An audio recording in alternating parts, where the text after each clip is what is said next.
Hello guys, today we're going to be talking about the 3 returning Destiny 1 exotic weapons that are returning to us inside of the Final Shape DLC. These being the exotic rocket launcher, Dragon's Breath, the exotic auto rifle, Kostov 7GOX, and the exotic pulse rifle, Redde. In this one we're going to be breaking down what they did inside of Destiny 1 to then give my thoughts and feelings on what they could possibly do inside of Destiny 2.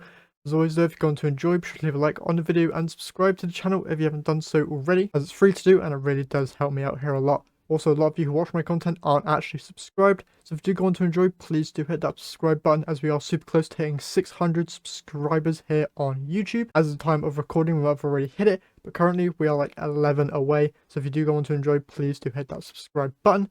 Helps me out here a ton. With all that out of the way though, let's jump into today's video. First off, talking about Dragon's Breath, we do actually have some D2 gameplay of this weapon in action, which I'm going to show you right now. So you can see that the Napalm exotic perk that it got in the Year 2 update for D1 seems to have remained intact. If you don't know, this weapon shoots out a little solar napalm canister upon releasing the trigger after firing it. Really hoping that this solar damage does end up scorching targets, or at least doing a lot of damage. If it doesn't scorch, as I feel like it kind of has to scorch if it doesn't do a lot of damage, but if it does decent damage, I can see why it wouldn't scorch, because then scorch leads to ignitions, and that just leads to even more damage that could power creep this weapon out the stratosphere. Seeing that its napalm perk remains intact, very good to see, as its original D1 perk was not the best.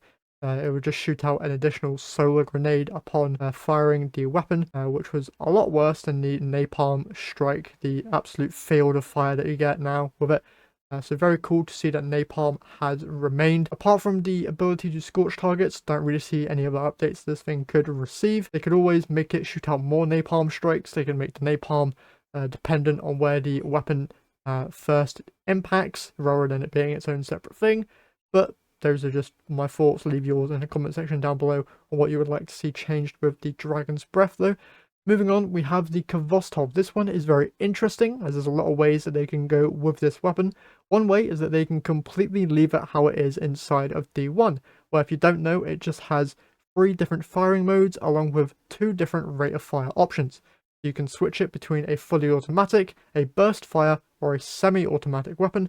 You can also change it between a 450 and a 900 RPM. Inside of D1, this was okay. It was kind of just meant to be a nostalgia weapon. Inside of D2, I'm kind of expecting them to add a new exotic perk onto this weapon, as apart from the ability to change what the weapon actually was, there was no exotic perk tied to it. And because it's Kostov, and there's nothing else to like get an idea of what that exotic perk could be, it's a blank canvas. They can do literally anything with this weapon, and it would probably be sick. Due to the fact that they're adding brand new legendary frame weaponry inside of the Final Shape, they could possibly tie that into Kostov and make it shoot like rockets or heal people or something. I have no idea. Completely blank canvas they could go with and just completely change the weapon. That leads on to my third thing, as they could literally straight up change everything about this weapon. Not even have the different firing modes and rate of fires, just have it with 2 brand new exotic traits, as this weapon, apart from the fact that it's called Kostov, looks like Kostov and sounds like Kostov, there's nothing else really tying you to the identity of this weapon, because being able to change what it wasn't really all that interesting, apart from it being funny that you could use Kostov inside of endgame content. That's my thoughts on Kostov. Leave yours down in the comments down below, as we are now talking Redde. This one's insane to me, because we have Crimson in the game, so my opinions on Redde being brought into the game were completely just wiped off the table. Didn't think that it would ever come back because of Crimson's existence, but they're doing it. They're bringing it back, and we actually have some details on changes to this weapon thanks to Joe Blackburn in the post-show of the reveal stream. If you missed it, he said that Redde is now a solar damage type weapon, and that he was able to pull it from the season pass within the Final Shape. So good to hear that this weapon is going to be easily acquirable due to the fact that it will be the season pass weapon. You get the first season, or the first episode I should say, as they're now renaming it and changing that system.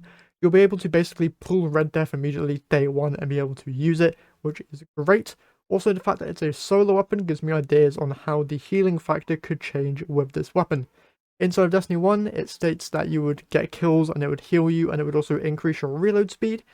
Crimson inside of D2 heals you whenever you get a kill, but then if you get a precision kill, it fully refills the magazine.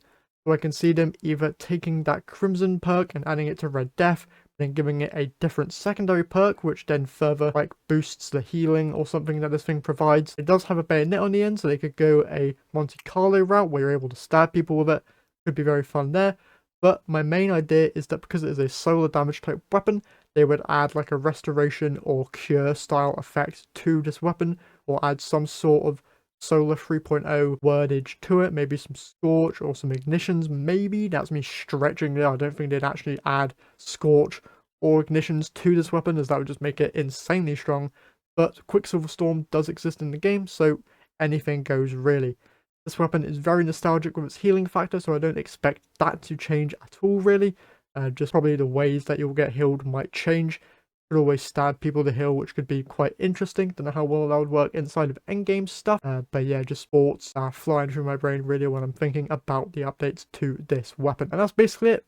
That's all the weapons that we know are returning. They could always bring back more with the future episodes, but that's all we have for right now. And so that's it for this video. If you've enjoyed, be sure to leave a like, subscribe if you haven't done so already, and I'll catch you guys in the next one.